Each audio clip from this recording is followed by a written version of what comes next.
right, well hello and welcome everyone to our Student Success Faculty Training. Today we're going to do a lot of different kinds of activities, but I want to start off by talking about the value of research and a little bit about the approach that we're using. As you can see, this textbook has a lot of research kind of spread throughout it, and one of the skills that we're going to teach students is how to read and use scholarly articles. So today what I want to do with you is really kind of talk to you about different approaches you can use with your students in the class to help them really learn how to do this skill and gain confidence and increase their self-efficacy. We'll also take a look at some of the specific content related to the textbook that's related to the second edition that will kind of explore and think about some different ways you might be able to integrate it into your class.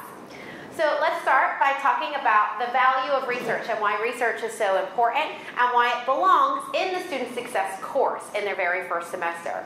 So many of you know that we need our students to really learn strategies that work. So in my experience, when I first started teaching this course, I didn't really know the research. I just knew what worked for me as a student, and I would just share kind of strategies that worked for me and some other general strategies that were in textbooks that I was using at the time.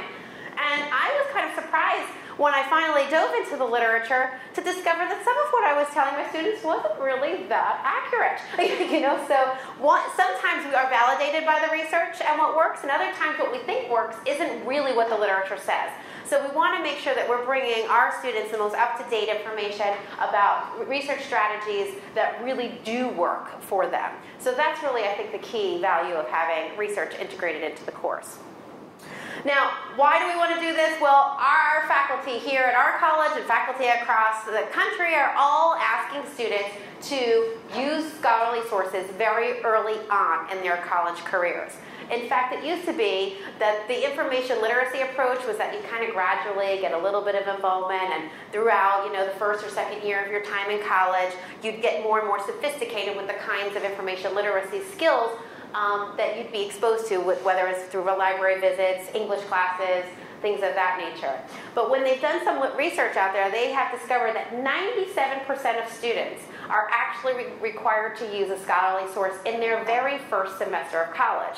So that old school kind of approach to information literacy is really not where we need to be today. We need to help our students learn these skills very early on. Now, I fully recognize that our students are coming to us with some significant gaps in their reading and writing abilities, and that this is a very challenging task.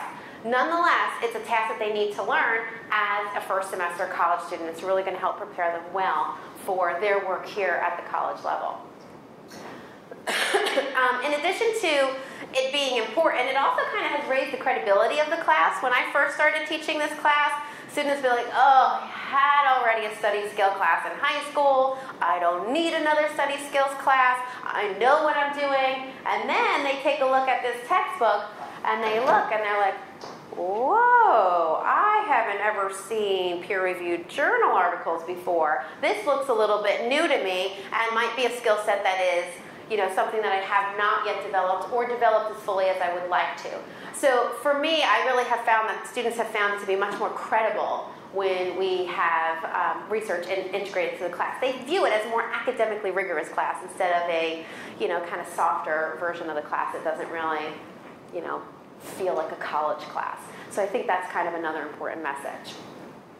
So can they do it? When I first came here, I had a lot of naysayers telling me, Christine, our students can't do this. You're asking them to do too much. You're putting the bar here. Our students are here. And what I would say to them is this is where our students need to be. So if this is where they are, we have to find a way and a path for them to get to where they need to be in order to be successful. And we have had lots of evidence, and many of you have been teaching the class for a really long time and have your own evidence in your class. And some of you are new to teaching, and you'll discover that your students can do it.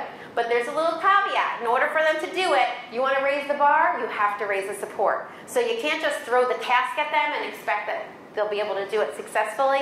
Instead, we need to provide high levels of support. And that's what we'll talk about today. What are some of the ways that you can do that in the classroom? Clearly, there's lots of online resources. For instance, you want to make sure your students are using the Mind Tap so that they're using the Exploring the Research with the Author feature, where I actually narrated every single peer-reviewed article in the textbook, and I walk them through it. putting it in simpler language for them and kind of translating, the journalese to, just more conversational language and helping them really understand the key pieces of the article and what the key findings are. So we have outside of the class resources, but today we're going to focus on what kinds of strategies you can use in the class to help them.